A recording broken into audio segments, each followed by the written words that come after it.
Bom, irmãos, os irmãos estão voltando aí, né, aos pouquinhos.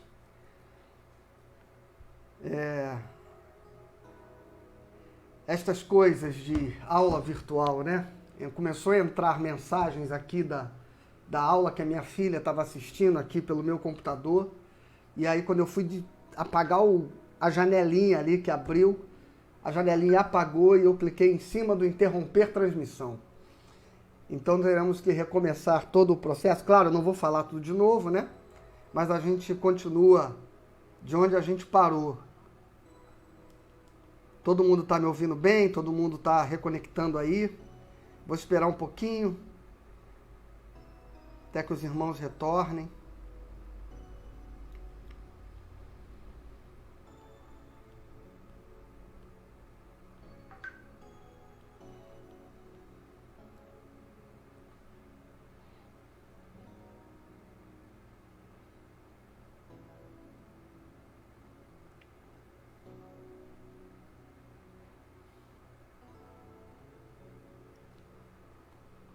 Depois a gente, para botar no YouTube, a gente junta os vídeos, né, e transforma os dois vídeos, que agora ficamos com um pedaço da aula lá no outro vídeo, e a gente reúne os dois aqui depois e transforma num vídeo só para quem for assistir no YouTube, né? Bom, uma parte dos irmãos já voltaram, então vamos continuar daqui. Como eu estava dizendo. Ok. Então, Deus é este ser que nós não podemos descrevê-lo. Então, calamos, eu dizia, do discurso de Leonardo Boff, né, nós calamos no fim da tentativa de tentar estabelecer algum discurso. E diante disso, irmãos, eu tinha feito aquela pergunta, então o que é teologia? Se a teologia não é estudo de Deus, o que é teologia? A teologia é o estudo da revelação. Ou seja, é o estudo da experiência de Deus com o seu povo, traduzida naquilo que nós conhecemos como as Sagradas Escrituras. Então a teologia, basicamente, é a tentativa de estabelecer um discurso sobre Deus baseado na revelação e na experiência daqueles que caminharam com Deus. E ela vai ganhar um aspecto pleno em Jesus Cristo. E olha que coisa interessante. Quando Jesus Cristo se revela, ele tem a ousadia de fazer aquilo que as pessoas se sentem tão perturbadas ao ouvir dizer. Atualizar a teologia, o discurso teológico. Lembra do Sermão da Montanha? Lembra o que vos foi dito? Eu, porém, vos digo. O que Jesus está fazendo? Ele está pegando os textos antigos e está trazendo um sentido pleno, está atualizando e contextualizando e dando a esse texto a compreensão correta, entendendo que o modo como ele foi lido, compreendido, interpretado no Antigo Testamento era um modo que estava condicionado ao tempo e ao contexto social e histórico onde eles viviam. Então, aquilo que valia para uma sociedade tribal e que organizou, dentro de um determinado momento, uma sociedade tribal, não pode continuar valendo na medida em que as relações sociais, as relações humanas vão evoluindo. E Jesus, então, vai trazer um aspecto pleno àqueles ensinamentos e vai, na verdade, anular muitos daqueles princípios ritualistas, praticamente anular muitos não, do ponto de vista ritual todos, né? E aqueles que não foram anulados foram ressignificados, como, por exemplo, a Páscoa foi traduzida na experiência do pão e do vinho, da Santa Ceia do Senhor, ou como os batismos de purificação se tornou um único batismo, onde, em nome do Pai, do Filho e do Espírito Santo, marca o início, a filiação de uma pessoa à Igreja de Cristo, ao corpo de Cristo e à comunidade de fé. E esse batismo, por sua vez, passa a ser substitutivo do rito da circuncisão, porque Paulo diz aos Colossenses que nós fomos circuncidados em Jesus Cristo, com a circuncisão no coração, e ela foi evidenciada em nós por meio do batismo.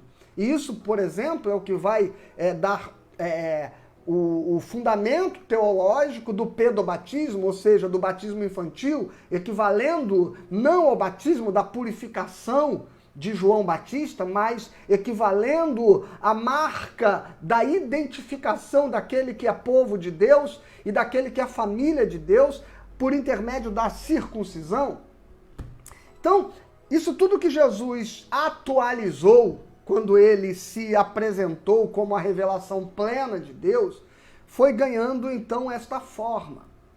E a partir disso, muita coisa que foi colocado também na experiência social e cultural da Igreja Apostólica, naturalmente precisa ser lido no nosso tempo, trazido ao devido contexto. Onde eu quero chegar? E eu lembro que eu ouvi isso na minha primeira aula de teologia no seminário, quando tivemos que responder essa pergunta, o que é teologia? E olha, eu ouvi isso há tantos anos atrás e agora isso se torna um escândalo por ter sido dito na internet por um pastor batista. E o meu professor de teologia dizia, teologia a tarefa do teólogo é atualizar a revelação. Olha só, irmãos, não é reescrever a Bíblia, não é atualizar do ponto de vista de dizer que ela é um livro de conceitos retrógrados. Atualizar significa dar a ela uma expressão onde aquilo que se apresentou como revelação dentro daquele contexto possa agora ganhar a roupagem do nosso contexto para que possa ser compreendido no nosso tempo. Porque nós precisamos entender que palavras e conceitos precisam ser atualizados. Nós precisamos entender que relações sociais precisam ser atualizadas. E Paulo teve a grande sabedoria, por exemplo, de entender que quando ele começa a pregar o evangelho em muitas comunidades e as pessoas iam se convertendo, ele precisava ter o discernimento de entender, de estabelecer qual era o modelo e o padrão da igreja para aquele tempo e ao mesmo tempo tentar respeitar a transição cultural que estava acontecendo. Então, ele vai expressar orientações do tipo que o diácono seja marido de uma só mulher. Quando ele diz que um oficial da igreja, ou seja, alguém que vai se tornar uma referência no governo eclesiástico e na liderança da comunidade de fé, deve ser marido de uma só mulher, ele não está falando especificamente sobre não ser divorciado e casado de novo. Não é disso que Paulo está falando. Ele está falando que apesar de haver na comunidade, dentro da cultura daquela gente, ainda famílias que viviam debaixo do regime da poligamia, ou seja, pessoas que se convertiam e que tinham uma esposa, 2 esposas, 3 esposas, porque era o costume do seu tempo e era o costume da sua cultura. E quando essa gente chega na igreja, Paulo não diz assim, você tem que escolher uma delas e mandar as outras embora, porque senão você vai estar em adultério. Não, Paulo tem a compreensão de entender que a revelação ela vai ganhando atualização. É isso que é tão difícil, parece, para muita gente entender, porque acreditam que dizer atualizar é um negócio tão absurdo quanto mudar a Bíblia, rasgar páginas da Bíblia, reescrevê-la. E Paulo diz assim, o diácono seja marido de uma só mulher. Nós vamos apontar uma referência, que é a referência do ideal de Deus para a família, para o casamento. Entretanto, nós estamos numa cidade onde há famílias aqui que se converteram e que vivem em determinado regime, e elas serão respeitadas. Do jeito que chegaram, nós não vamos, de alguma forma, tornar isso referência. Mas nós faremos com que a igreja seja uma referência que aponte um novo caminho. Do mesmo modo é que Paulo vai estabelecer alguns princípios comportamentais para a igreja dentro da sua cultura, quando ele diz, por exemplo, que as mulheres estejam caladas, estejam em silêncio na igreja, e se elas quiserem saber alguma coisa, que perguntem em casa aos seus maridos. Olha só que coisa interessante. E nós vamos achar que Paulo está estabelecendo um princípio de proibição da mulher. E nem parece que este é o mesmo Paulo que vai dar toda a liberdade, por exemplo, a Priscila e Áquila, e que vão ser um casal abençoado, onde aquela mulher, inclusive, se torna uma mulher que vai discipular um grande pregador do evangelho, que era Apolo. E ela discipulou Apolo. Então, e ela tinha uma igreja na sua casa, uma comunidade de fé. Então, nós precisamos entender, irmãos, que quando Paulo está estabelecendo aquele princípio, ele está falando, tentando respeitar uma cultura local, tentando respeitar uma defasagem de formação escancarada que havia entre homens e mulheres devido ao cerceamento do direito das mulheres estudarem, se alfabetizarem em muitas comunidades. Então, ele estabelece um princípio para tentar organizar a comunidade dentro do modo como ela se estabiliza. Mas ele estabelece que o evangelho quebra essas barreiras. Quando ele diz assim, porque em Cristo, em Gálatas, lá no livro de Gálatas ele diz, porque em Cristo não há judeu nem grego, não há escravo e livre, e não há homem e mulher. Porque Deus nos deu igualdade, dignidade e condições diante dele em Jesus. Então existe uma realidade, que é a realidade contingenciada pelos acordos sociais, e existe aquilo que é para onde o evangelho aponta. E o nosso desafio é sempre tentar entender a essência do evangelho. E a partir dessa essência, nós não estarmos presos à letra, mas ao espírito do evangelho. Porque a letra mata, mas o espírito vivifica. E ao contrário do que muita gente interpreta desse texto, dizer que a letra mata não significa dizer que você não tem que estudar. Eu ouvi isso quando era adolescente, tá? Que estudar muito, quem buscava conhecimento, isso não servia para nada, porque a letra mata, mas é que tinha que buscar o Espírito Santo, porque o Espírito é que dá vida e conhecimento de Deus. Irmãos, é uma ignorância absurda essa afirmação, que muita gente propaga por aí em muitos lugares. A letra a que Paulo se refere é a letra da lei. É o modo como se tentava dar literalidade aos textos, quando Paulo dizia que nós precisávamos entender o espírito que emana do texto, o espírito do evangelho da graça de Deus que salta do texto. E por isso que a letra mata, é a letra da lei. Teve uma ocasião, e quando eu digo que isso é muito recente, eu fazia parte de um grupo de amigos das minhas caminhadas na minha outra denominação, enfim, muitos amigos que vivíamos nesse grupo. Até que um deles estava vivendo um momento de afastamento do evangelho não, do afastamento da igreja, né? Eu gosto sempre de dizer, não misturar as coisas. Ele estava vivendo um momento de afastamento da igreja, ainda que seu coração jamais havia estabelecido uma ruptura com Cristo, seu amor a Cristo. Mas devido a um dilema pessoal que ele estava vivendo e vive, ele estava afastado da comunidade de fé. E naturalmente, ele postou fotos de coisas, lugares onde ele estava se divertindo, enfim. E um desses eventos, se eu não me engano, foi no Carnaval. E imediatamente ele passou a ser criticado, né, exortado pelos crentes daquele grupo de amigos onde nós convivíamos. E eu me manifestei em defesa dele, tentando, não na verdade, tentar de alguma forma legitimar o comportamento dele, onde ele estava, o que ele estava fazendo, mas tentar reverter aquele quadro de absoluta hostilidade e conseguir fazer com que nós entendêssemos que aquele lugar precisava continuar sendo um lugar de acolhimento, de amor, de afeto ao nosso irmão, porque era o que ele precisava de fato, porque ninguém sabia exatamente o que ele estava passando. E é muito interessante que, como eu tentei argumentar e colocar algumas situações, e fiz algumas citações, e dei algumas ilustrações interpretativas a respeito de como lidar com aquela situação, uma das irmãzinhas crentes daquele grupo, que, né, de uma determinada denominação, me repreendeu com essa frase, né? A letra mata, mas o espírito vivifica. O que ela estava querendo dizer? é que por eu ter estudado muito, por ser alguém que lê muito, que conhece muito de teologia, aquilo que eu estava dizendo não era de Deus, porque a letra mata. E o que ela estava dizendo era do Espírito Santo, ainda que ela não tivesse estudado nada.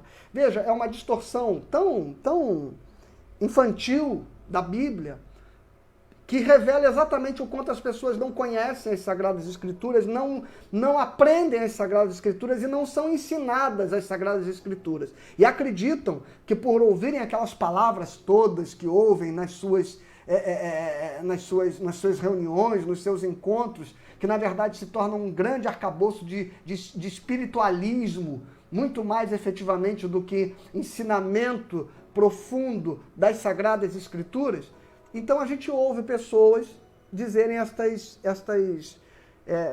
coisas infantis, por desconhecimento, por ignorância, não por maldade, mas por ignorância. Porque há uma evidente ausência de ensino bíblico. E as pessoas acham que, por terem muitos encontros onde se abre a Bíblia e se fala a respeito da Bíblia, isso é estudo bíblico. E aí é que está o grande equívoco. Porque, na maioria das vezes, a Bíblia tem sido usada apenas como pretexto para as construções das visões espiritualistas de muitas lideranças atuais e como um instrumento de espiritualização de uma grande moda de autoajuda, de uma grande fome de autoajuda que as pessoas estão indo saciar hoje nas igrejas. E elas não conhecem Bíblia, não conhecem as Sagradas Escrituras. Porque o que elas ouvem não é um ensino da Bíblia. Elas ouvem alguém com a Bíblia aberta falando a respeito da Bíblia, mas não estão aprendendo efetivamente o Evangelho. Por quê? Porque estão exatamente tentando trazer, a partir da literalidade de alguns textos, o desdobramento doutrinário de um conhecimento que não se contextualiza e que não se atualiza diante daquilo que é o espírito do Evangelho.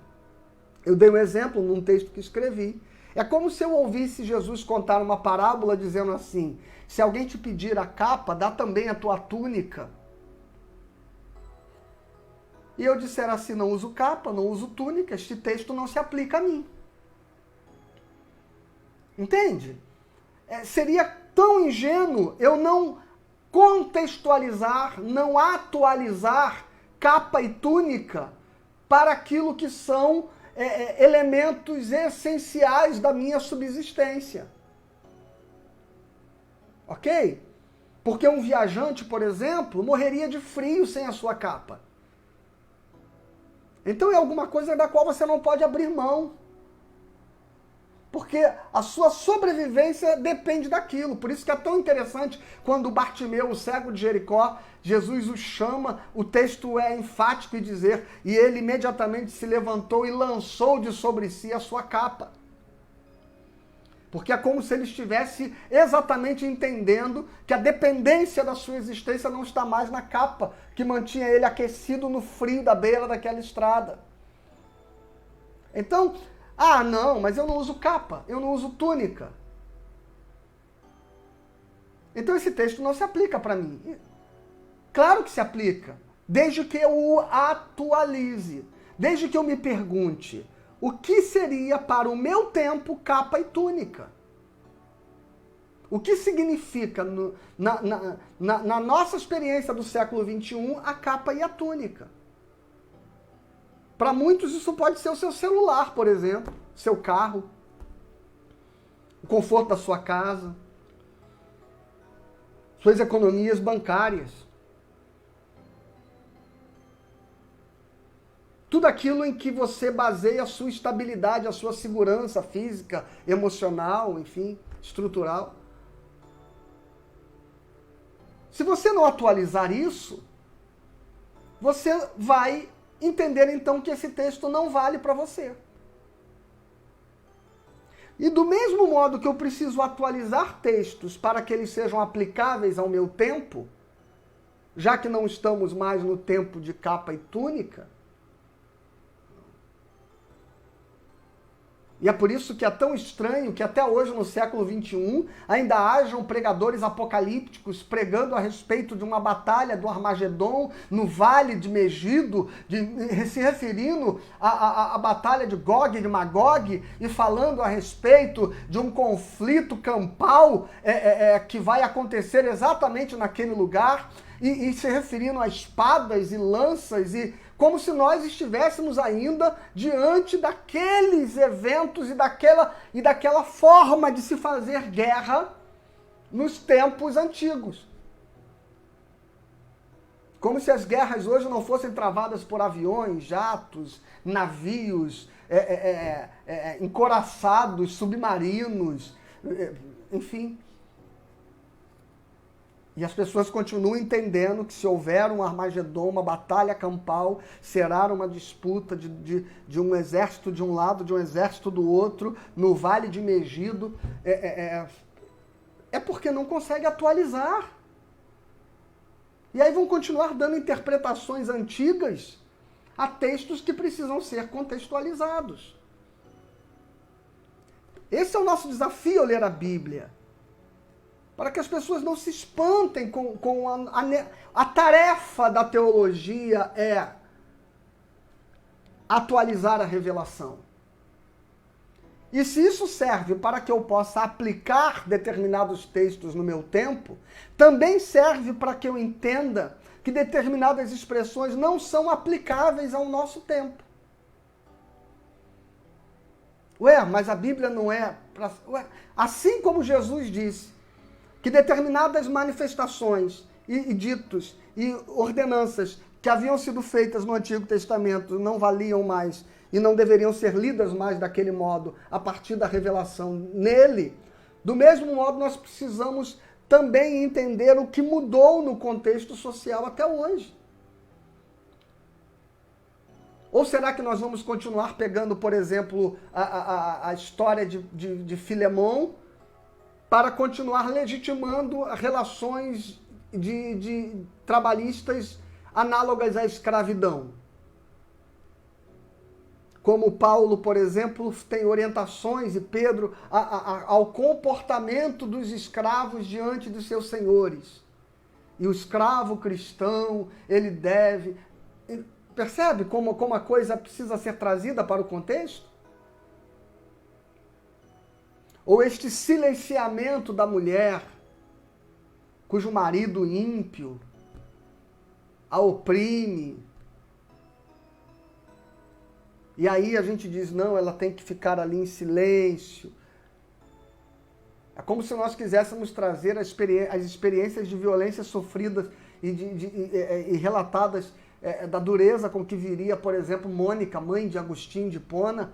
E se você ler o livro dela, é um negócio assim maravilhoso, o testemunho de mulher que ela foi, mas é como se a gente quisesse trazer aquela experiência do século IV para o século XXI e dizer a uma mulher que vive com o marido ímpio, que a agride, que a abusa, que a assedia moralmente, que é um perverso, que ela devesse passar o resto da vida sofrendo em silêncio. Apenas orando e sendo uma boa esposa. Ok, se você quer ensinar o seu rebanho assim, você que é pastor e está me ouvindo, e tem muita gente que faz isso, viu?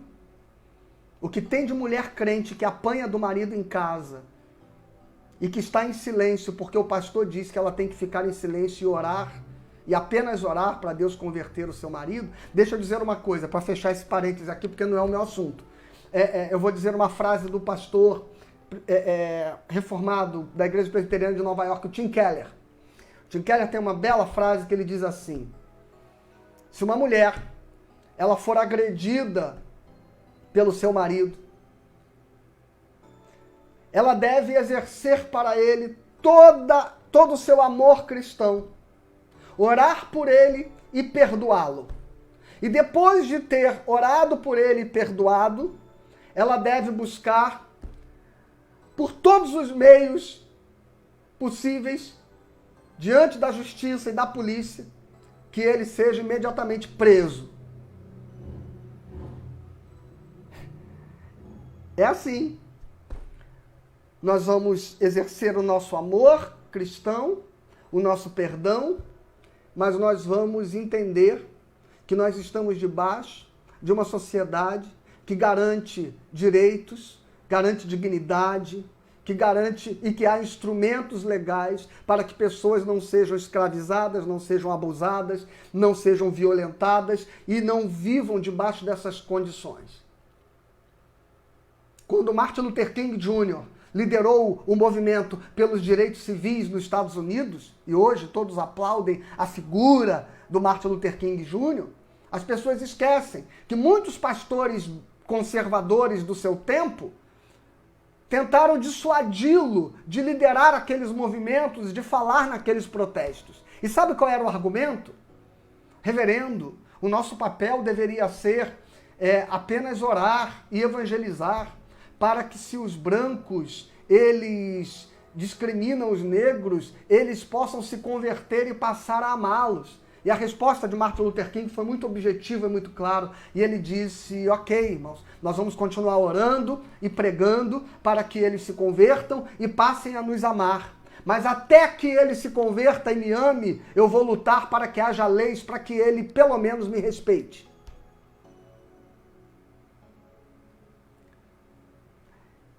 De modo que se nós não atualizarmos a leitura bíblica, para que nós possamos entender que a tarefa da teologia é trazer o texto de modo que o espírito do evangelho não se perca. E nesse aspecto, irmãos, eu disse aqui algumas semanas atrás, a Bíblia ela é inerrante e ela é infalível no objetivo que ela tem de revelar o plano da salvação e Jesus Cristo como sendo aquele que morreu pelos meus e pelos seus pecados. Não há nada que você precise para pautar o seu relacionamento com Deus. Não há nada que você precise para pautar a sua vida. A paz que você precisa encontrar em Deus. Para orientar a sua prática e a sua conduta cristã. Não há nenhuma outra coisa que você precise, nenhum outro livro, nenhuma outra sabedoria, senão as Sagradas Escrituras. Nesse aspecto ela é inerrante, ela é eficaz, ela é suficiente. Ela é suficiente. Mas se eu preciso aprender matemática, eu não vou estudar matemática com a Bíblia. Se eu preciso conhecer um pouquinho de astrofísica, eu não vou estudar astrofísica na Bíblia. Agora, eu terei absoluta consciência que nenhum saber humano, científico, exato, seja ele qual for,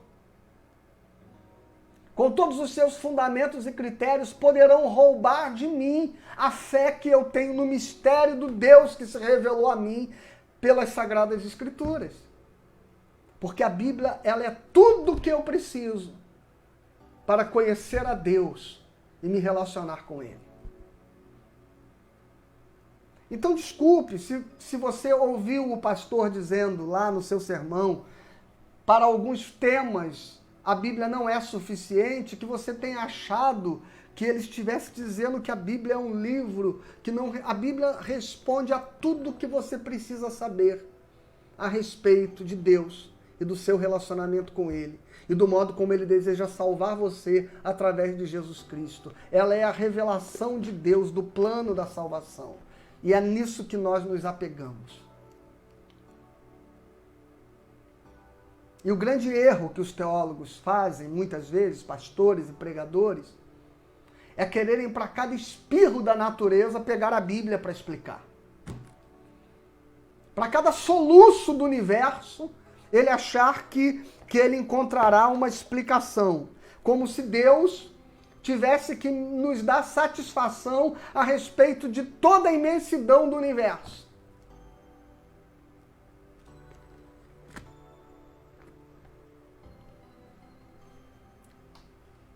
Como se não pudesse haver nenhuma realidade existente no cosmos que Deus não tenha submetido ao meu conhecimento.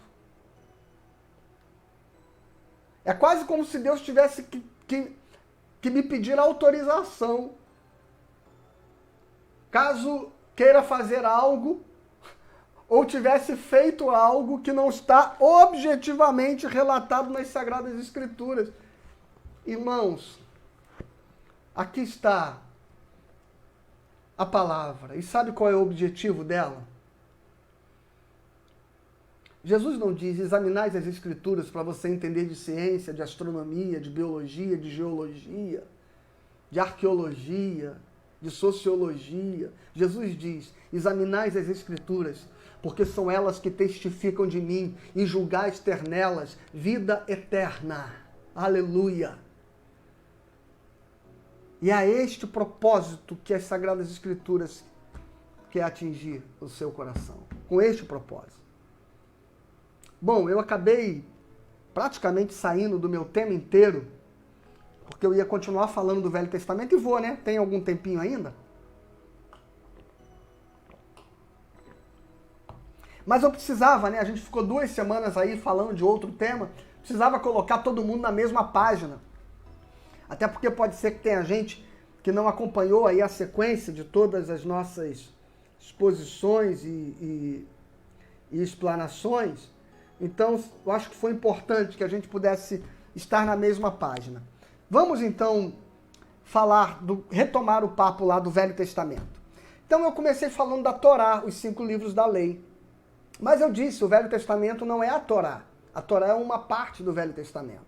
O Velho Testamento é a Tanakh, que é a junção da letra T, da letra K, da letra N, perdão, e da letra K. Claro, no nosso idioma. São outras letras, naturalmente, no hebraico. Que na junção dessas 3 consoantes, forma-se a palavra Tanakh. E o que é a Tanakh? A Tanakh é a Torá, os Nevins e os Ketuvins. E eu já falei da Torá e já falei sobre os 5 livros da lei de Moisés. E eu queria falar dos Nevins e dos Ketuvins. Só que eu vou falar dos Ketuvins antes dos Nevins. Os Nevins são o que nós chamamos de livros proféticos. E eles englobam os profetas maiores, como nós conhecemos, né? Isaías, Jeremias, Ezequiel. Há quem coloque Daniel também nessa lista. Os evangélicos, na nossa divisão do Antigo Testamento, a gente coloca Daniel entre os profetas maiores, mas na Bíblia hebraica, Daniel está entre os Ketuvins, está entre os livros chamados de escritos. Ele não está no compêndio dos livros dos profetas. Olha que, percebe que coisa interessante? Que o povo de Israel dar a Daniel um outro aspecto de leitura distinto do aspecto entre os profetas maiores. E é muito curioso que acaba que os evangélicos, pela sua obsessão por escatologia, pelo fim do mundo, acabam transformando em Daniel no seu principal profeta do Antigo Testamento, né? Mas ele sequer está, para a Bíblia hebraica, entre os profetas. Ele está entre os escritos, entre os Ketuvins, e não entre os Nevins, que são o compêndio dos profetas. E por incrível que pareça, textos que na nossa divisão de Bíblia nós tratamos como textos de relato histórico, como o livro de Josué, de Juízes, e até mesmo o livro de Samuel e Reis, estes livros que para nós categorizamos como históricos, eles estão no contexto da Bíblia hebraica entre o compêndio dos profetas. Ou seja, ele está no mesmo corpo de autoridade dos profetas. Josué, Juízes, Samuel, Reis, e aí tem o profeta Isaías, Jeremias, Ezequiel, que são chamados os profetas maiores. E depois os profetas menores, que são Oséias, Joel, Amós, Obadias, Jonas, Miqueias, Naum, Abacuque, Sofonias, Ageu, Zacarias e Malaquias. Esta é a sequência. Mas eu vou falar dos profetas em outro momento. Eu quero falar do Ketuvim, do compêndio do que nós chamamos de livro de escritos, né? Ketuvim significa os escritos. E por que eles são chamados de escritos? Porque uma coisa é a lei, é a revelação da lei, o Pentateuco, a Torá. Outra coisa são os profetas. São os instrumentos através dos quais Deus discipulou e disciplinou o seu povo durante muito tempo. E outra coisa são os escritos, que são livros que trazem experiências e relatos da caminhada de muita gente com Deus. E esta experiência pessoal faz parte de como aquelas pessoas experimentaram e vivenciaram com o mistério ali no seu tempo. E é muito legal, a gente estava no restaurante no outro dia, e a minha filha estava cortando uma carne, a gente estava numa churrascaria, né? E a minha filha estava cortando uma carne e ela falou, olha, eu não tenho onde botar a gordura. Ela estava tirando a gordura do bife, né? E ela falou assim, arruma um pratinho, pai, porque eu não tenho onde botar a gordura. E aí o meu filho olhou e falou, um dos meus filhos olhou e falou assim, bota no canto do prato. E ela, muito esperta, né? Ela tem 11 anos, mas muito esperta, muito inteligente. Ela olhou para o prato, olhou para ele e disse assim, prato não tem canto. E ele falou, claro que tem. Eu falei, não, filho, ela tem razão. O prato é um objeto cujo seu formato geométrico é uma circunferência, e uma circunferência não tem canto. No máximo você poderia dizer, bote na borda do prato. E aí eu aproveitei para fazer uma ilustração, né? Porque nós precisamos entender a cosmologia do Antigo Testamento. O profeta Ezequiel, diante da visão do Vale de Ossos Secos, ele vai profetizar dizendo, sopra dos 4 cantos, ó Espírito, sopra sobre esses ossos para que vivam. E esse vento que vem dos 4 cantos, quando a gente fala de um planeta, de uma Terra que tem 4 cantos, você imagine que imagem geométrica está na cabeça do profeta a respeito dessa Terra. E aí você vai dizer, a Bíblia errou porque o profeta disse 4 cantos? Não. A revelação veio a ele e trabalhou dentro da sua imaginação com as imagens que eram possíveis a ele compreender. Do contrário, ele não seria capaz de discernir. Você já parou para tentar entender, por exemplo, o texto da criação? Né? Eu vou chegar nos quetubins, viu? Mas só quero abrir esse parêntese aqui. Já parou para pensar no texto da criação? E Deus, lá em Gênesis capítulo 1, e Deus fez separação entre as águas que estão debaixo do firmamento e acima do firmamento. Tenta trazer à sua mente o que isso significa.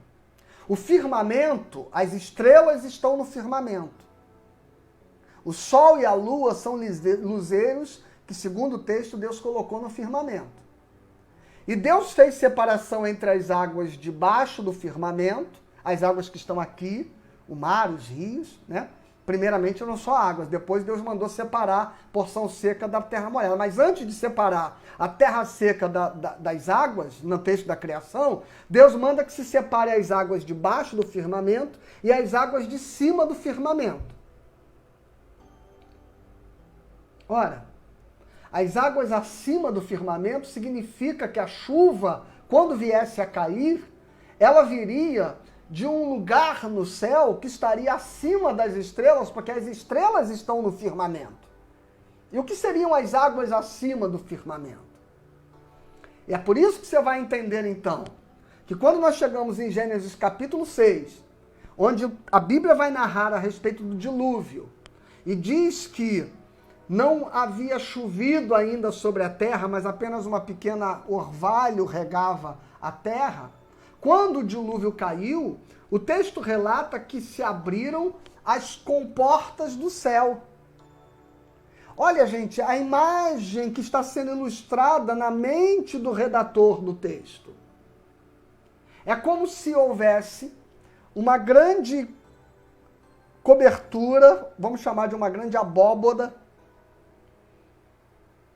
E é por isso que quando o profeta diz, Deus se assenta sobre o círculo da terra, não pense que ele já estava tendo a visão de que a terra era redonda. Não.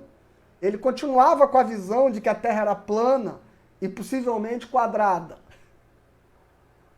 Por isso que ela tem 4 cantos. Mas ele tinha a visão de que esta terra estava dentro de uma grande abóboda celeste, onde havia a terra seca boiando, o mar que a circunscrevia e passava por baixo dela.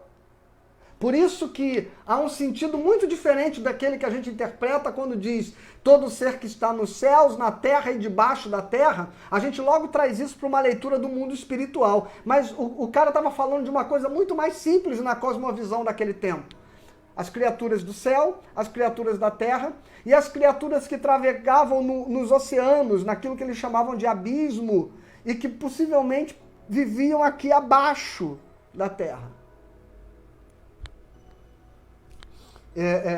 Esse conceito vai dar muitas interpretações depois, e se a gente for então chegar em Júlio Verne e formos falar do mundo invertido, da terra oca, tem um monte de lendas a respeito das cosmovisões antigas. E o profeta dizia que é como se por cima desta abóboda, que é o firmamento, onde estavam as estrelas, o sol, a lua, enfim, ficavam uma grande porção de água.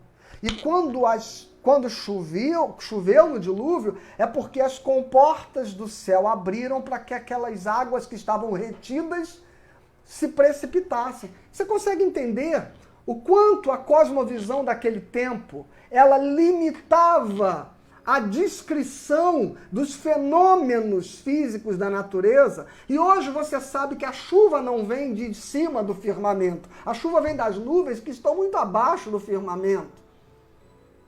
Mas essa compreensão não existia. Só houve a compreensão de que em um determinado momento começou a cair água do céu. Águas que foram colocadas por Deus acima do firmamento, e para que elas caíssem era preciso que Deus abrisse as comportas do céu. E quando aquelas comportas abriram, essas águas se precipitaram.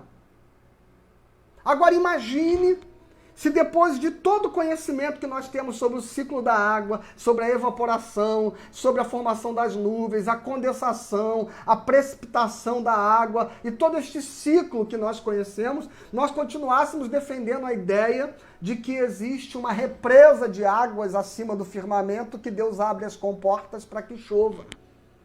Se nós não conseguirmos entender que compreender que Deus é que está no controle de todo este processo, estabelecendo o seu princípio e o seu fim, e traduzir para o nosso tempo o que significa que Deus abriu as comportas do céu, nós vamos ficar então ensinando para os nossos filhos que a chuva, ela vem de uma represa que tem acima do firmamento, e que quando Deus abre, chove, e quando Deus fecha, para de chover. Então, se nós não entendermos a visão do modo como as pessoas estavam enxergando a revelação dentro daquilo que era o limite do seu conhecimento, e nós quisermos ser literalistas e dizer, não, eu tenho que trazer isso e vou aplicar isso aqui hoje, porque está escrito. Então a gente vai virar essa gente que defende a terra plana, que defende essas coisas todas, que a terra deve defender também que ela é quadrada, né? Porque o profeta diz que o Espírito ele sopra dos 4 cantos da terra. Ah, pastor, mas quando ele disse 4 cantos, ele estava se referindo a norte, sul, leste, oeste. Ok, você acabou de contextualizar, você acabou de atualizar diante do nosso conhecimento moderno aquilo que foi dito de outro modo por alguém que compreendia e que tinha uma visão geológica diferente da nossa, porque estavam no seu tempo. O que você acabou de fazer? Ao transformar 4 cantos nos 4 hemisférios, nos 4 pontos cardeais, melhor dizendo, 4 hemisférios, olha que besteira que eu falei, nos 4 pontos cardeais, quando você faz esta transposição de significados, o que você fez? Você atualizou a revelação. Você a contextualizou e você traduziu isso em outra linguagem. Ou você acha que se Paulo fosse escrever o seu discurso a respeito do homem interior, do homem exterior, dessas forças que militam dentro de nós, se ele estivesse hoje escrevendo esse texto no século XXI, você acha que ele escreveria do mesmo modo o homem interior, o homem exterior? Ou você acha que ele talvez não usasse, por exemplo, ou tentasse emprestar alguns conceitos da psicanálise? Ou talvez ele não falasse do id, do ego, do superego, para tratar estas dimensões do inconsciente e do consciente, que ele, na sua expressão, fala de homem interior e homem exterior.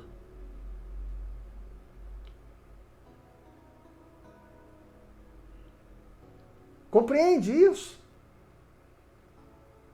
Que hoje nós temos um conhecimento a respeito da natureza da mente humana, que daria ao apóstolo Paulo termos diferentes para dizer a mesma coisa que disse, mas usando hoje as referências que nós temos para a compreensão do ser, da mente. Ou se ele não usasse a psicanálise, poderia usar a Jung, por exemplo, e falar do processo da individuação, e falar, por exemplo, da sombra que há dentro de nós quando nós formamos o conceito do eu, mas circunscreve este conceito uma sombra, que é uma área nebulosa da nossa identidade, onde nem sempre aquilo que está claro, que é um modo diferente de falar desta força inconsciente que Freud vai trabalhar como id, que vai ser então confrontado, limitado, reprimido pelo ego. E este ego está sendo alimentado por todas as informações que ele vai apropriando-se da ética social, das relações, da normatividade, da coletividade, e que vai exercer estes mecanismos coercitivos de controle que ele chamaria de superego. Paulo certamente se utilizaria destas expressões para falar do homem interior e do homem exterior.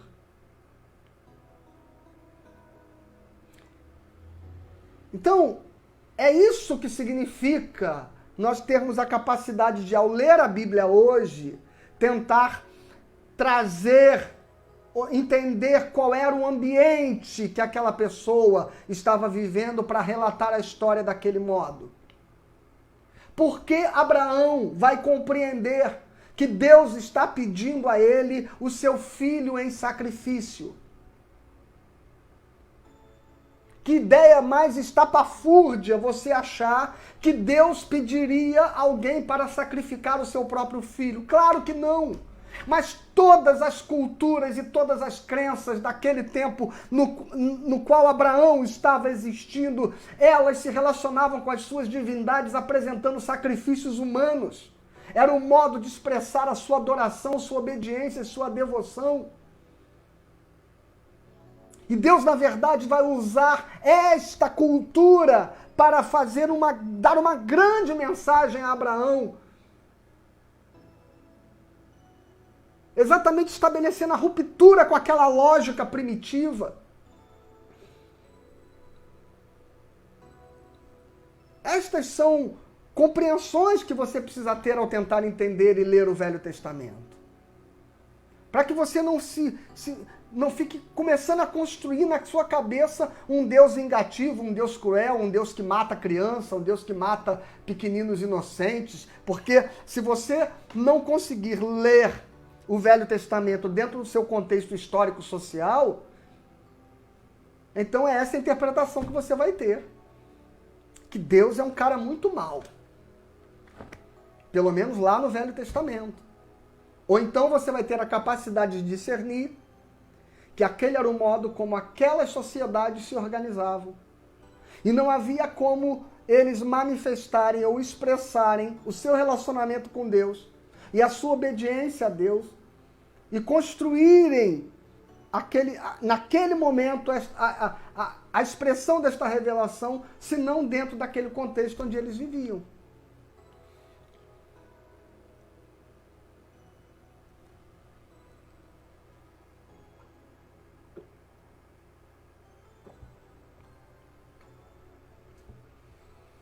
Amém, irmãos? Nós estamos chegando no finalzinho. Eu acabei não falando dos quetuvins. Eu falo na semana que vem, viu? E eu vou estar aqui na semana que vem, se Deus permitir. Eu tenho, em algumas semanas, de alguma forma, tido alguns impedimentos, e aí eu peço para o Ailton me substituir, mas na semana que vem eu estarei. Inclusive é véspera de feriado, né? Porque no dia 20 é o dia da consciência negra. Então eu terei um pouco mais de tranquilidade para estar aqui, tendo feriado no dia seguinte para organizar outras coisas e até a preparação toda que nós faremos para o retorno do culto. E aí eu vou falar dos quetuvins, mas basicamente, deixa eu só terminar com essa explanação. O que são os quetuvins? Os principais livros que eu poderia destacar dos quetuvins, por exemplo, são Salmos, Provérbios e Jó. São aqueles que nós chamamos de livros poéticos, né? E esses livros, eles têm uma natureza fantástica. Salmos, Provérbios e Jó. Se você ler uma parte bem extensa de todo o Velho Testamento, e você ler Salmo, Provérbios e Jó, a gente vai quase ter a sensação que Salmo, Provérbios e Jó deveriam ser livros do Novo Testamento e não do Velho. Sabe por quê? Porque boa parte dos textos da Torá e dos nebins, que são os profetas, eles expressam uma teologia absoluta. Dentro dessa teologia que eu chamo de absoluta, há alguns conceitos, por exemplo, como a teologia retributiva. E o que é esta crença da retribuição? É aquela que até hoje tem muita gente que se guia por ela. Que coisas boas acontecem a pessoas boas e coisas ruins a pessoas ruins. Que Deus abençoa os bons e amaldiçoa os maus. Que os bons e os justos e os santos vão prosperar e os ímpios vão perecer. É isso que basicamente você vai ler em quase toda a teologia oficial do Velho Testamento. Mas os quetuvins, eles são livros subversivos. Salmos, Provérbios, Jó, Cantares de Salomão, Ruth, Lamentações, Eclesiastes, Esther. Esses livros parecem que são livros que não são do Velho Testamento.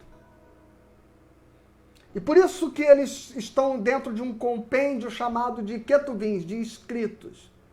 E qual é o grande mistério desses livros? É que enquanto a teologia oficial da Torá e dos nebins diz que os bons serão abençoados e os ímpios serão punidos, o livro de Jó vai surgir dizendo uma história que contradiz isso tudo. Enquanto a teologia oficial diz que coisas boas acontecem a gente boa e coisas ruins acontecem a gente ruim, o salmista Asaf, no Salmo 73, vai apresentar um questionamento que desconstrói toda esta lógica. Porque ele diz, os ímpios estão prosperando e os justos estão perecendo. E eu quase me desviei diante disso. Os salmistas muitas vezes vão se questionar a respeito desta teologia oficial. E esse é o grande barato da leitura de Salmos, Provérbios, Eclesiastes, de Jó, de Esther, de Ruth, de Lamentações. Lamentações, então, é um livro que é um livro de um profeta de Jeremias que contradiz quase todos os profetas. Pastor, mas que absurdo, um livro que contradiz. Não, irmãos.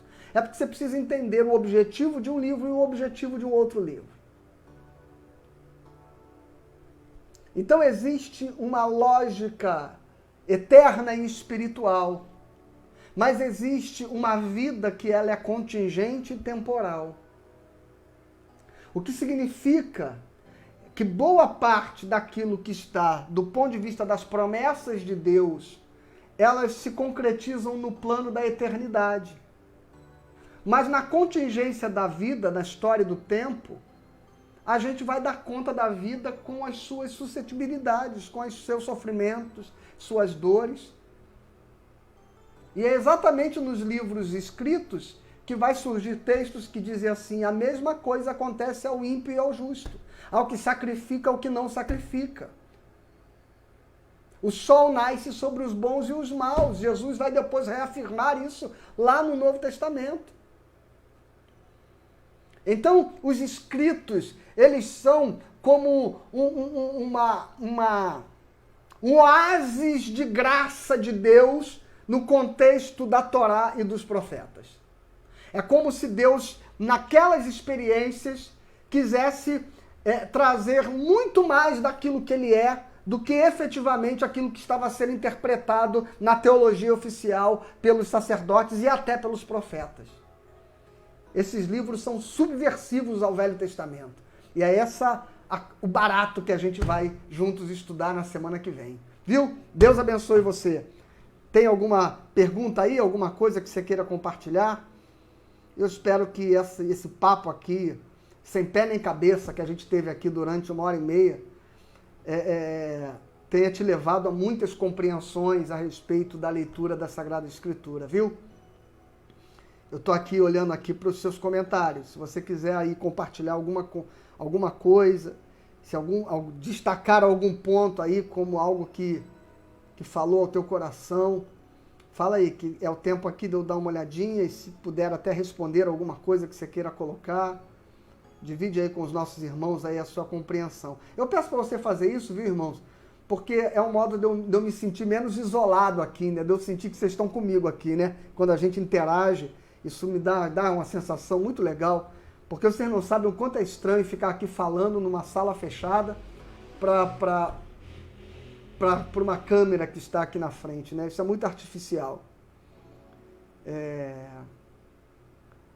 Brilhante, fico lisonjeado, viu, Ivone, pelo seu comentário, brilhante. Que interessante o comentário da Carlinha, muito legal essa explicação, valeu, Carlinha, muito bom.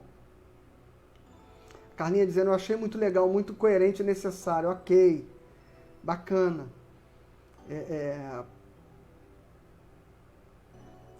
Vai escrevendo aí, vai escrevendo, antes da gente orar para terminar, viu, que já são 9 horas. Tem muita gente, irmãos, que acha, eu ouvi muito isso, né, e ouço muito isso ainda de muitos colegas, que dizem assim, não, determinadas coisas que a gente estudou e aprendeu, a gente não pode passar isso para a igreja não, que as pessoas se escandalizam. Eu vou dizer uma coisa para você, eu acho que muitas vezes se menospreza tanto a capacidade das pessoas e o intelecto das pessoas, e sob o pretexto de dizer que as pessoas não estão preparadas para ouvir determinada coisa, ficam omitindo a possibilidade de dar às pessoas o direito de construir uma fé madura, uma fé que pensa, uma fé que reflete, que questiona, uma fé que é capaz de duvidar, porque a dúvida faz parte do caminho da fé e ela é necessária a fé, sabe? Aquela dúvida, vamos lá, aquela dúvida sobre os sacrifícios, tipo entregar o filho para ser sacrificado. Pô, legal, isso é um ponto bem interessante, né, Ivone? É preciso entender que o modo como os ouvidos de Abraão estão preparados para ouvir a Deus está condicionado por aquele tempo. E é por isso que se você começar a ser condicionado por uma determinada cultura religiosa, você vai começar a fazer as suas interpretações de Deus baseado naquele condicionamento. Olha que coisa perigosa, né? Tem a ver com esse papo de Abraão, de repente, ouvir Deus falando, mata teu filho para você dizer que me ama. Né? Já ouvi dizer que nós não temos direito de entender tudo, só crer. Beleza, eu falei disso no começo da exposição, viu? Na primeira parte do vídeo que depois interrompeu, Ivone. De fato, há um limite, há um determinado momento que nós vamos ter que fazer silêncio e nos render ao mistério. Mas, como eu disse no começo, a gente faz esse caminho de forma reverente, porque abandonar a tentativa de compreender no começo seria, como disse Leonardo Boff, irreverente e preguiçoso.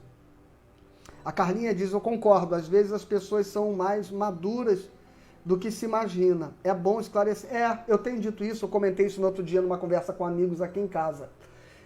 Uma pesquisa recente disse que 7 em cada 10 jovens criados na igreja desde pequeno abandonam o evangelho quando chegam na universidade. 7 a cada 10. E um dia eu estava num programa de TV, da Rede Boas Novas, para responder essa pergunta ali num debate.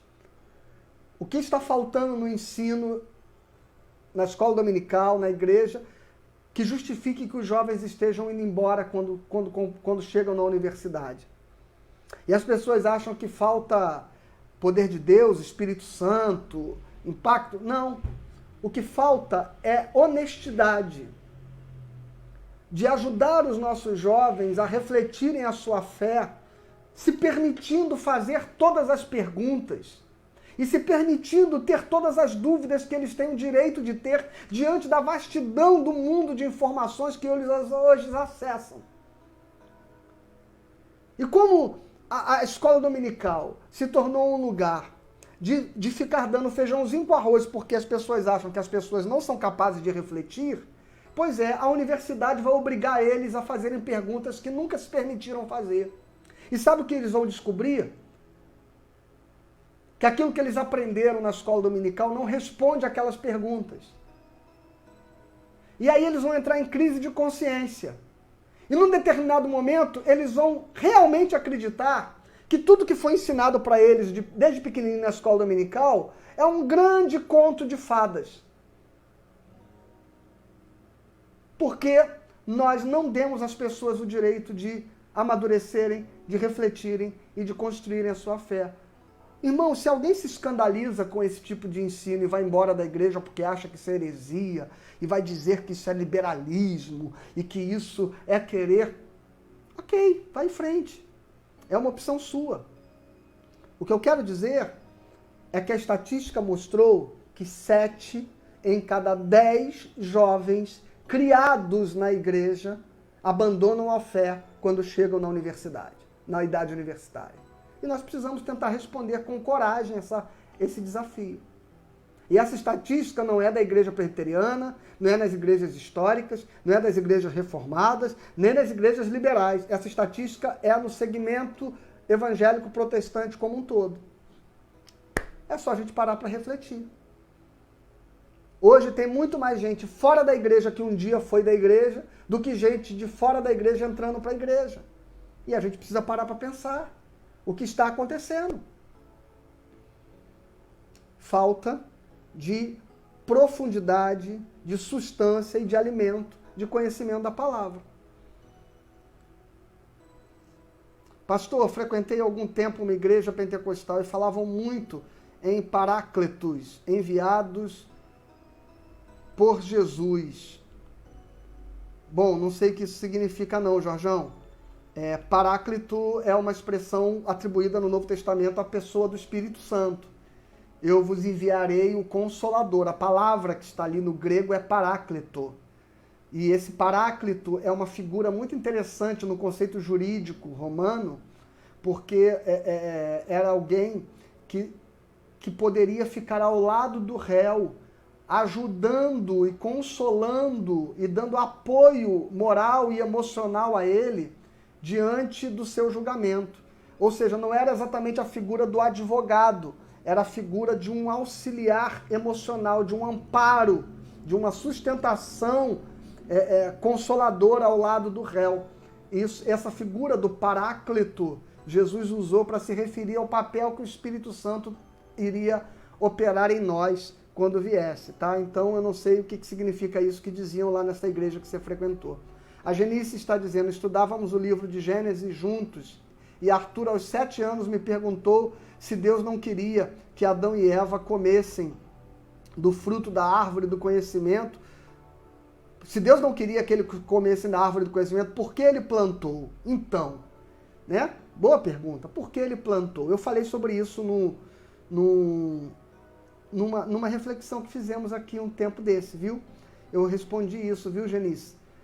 Se essa pergunta permanece, eu posso tentar até trazer e recapitular isso na semana que vem. Hoje não dá tempo, na verdade. Mas quando eu falei a respeito de que o amor para ser amor precisa ser livre, eu falei isso no encontro de casais, na célula de famílias, né? E depois eu falei isso no sermão, preguei no sermão. O amor para ser amor, ele precisa ser livre, ele precisa ser gratuito, ele precisa ser espontâneo. E para ser livre, ele tem que ter direito de escolha. E se não houver o direito de escolher, o amor não é amor. O homem tinha livre-arbítrio antes do pecado. E para que o seu relacionamento com Deus fosse baseado em amor livre e verdadeiro, ele precisava fazer isso como uma expressão de liberdade. De modo que se não houvesse uma opção para dizer não ao amor, o amor não seria livre, ele seria um condicionamento inexorável do homem com Deus. E não é esse tipo de relacionamento que Deus trava com as suas criaturas. Deus estabelece um relacionamento que se baseia no ponto de vista de um amor que é livre, de um amor que é voluntário. Então o livre-arbítrio, ele continuou? Não. O homem perdeu este livre-arbítrio porque na medida em que ele escolhe o não-amor, ele morre espiritualmente e passa a estar impedido de compreender as realidades espirituais que antes ele compreendia. E agora, então, ele está morto numa condição de pecado e de morte. E é preciso ser iluminado pelo Espírito Santo para voltar a ter a sua consciência livre para amar a Deus. Então, resumidamente é isso, mas eu não tenho tempo de aprofundar muitos conceitos. Mas está num sermão que preguei há algum tempo atrás. Vou tentar descobrir qual foi e boto a referência aí para você, viu? Bom, irmãos, vamos acabar por aqui por cada hora. Mas eu espero que os irmãos de fato tenham sido abençoados aí com o nosso estudo. Margarete Castro está dizendo, essa aí vai para o De Papo com o Pastor. Uma pergunta, né, Janice, das nossas crianças que podem ser mandadas aí para que a gente responda no De Papo com o Pastor lá no cultinho infantil. Olha aí uma sugestão aí da Margarete e que a gente precisa levar para lá, né? Se Deus não queria que o homem comesse da árvore do bem e do mal, que colocou no centro do jardim, por que que Deus colocou lá? Né? Que Deus é esse? É pegadinha? Vamos responder isso lá, então, no De Papo com o Pastor, com a criançada. E meu neto, com 5 anos, querendo saber quantos anos Jesus tem atualmente. Né? Bom, tá contigo essa aí, Ivone. Quantos anos Jesus tem atualmente? Pega o início da nossa explanação aqui sobre dizer que ele existe desde a eternidade e que ele é eterno, que ele não tem começo, não tem fim. E diz que não dá para contar, né? Não dá para contar. Vamos orar, irmãos, para a gente terminar? Domingo é eleição. Nós não teremos a transmissão do culto matutino às 9 da manhã.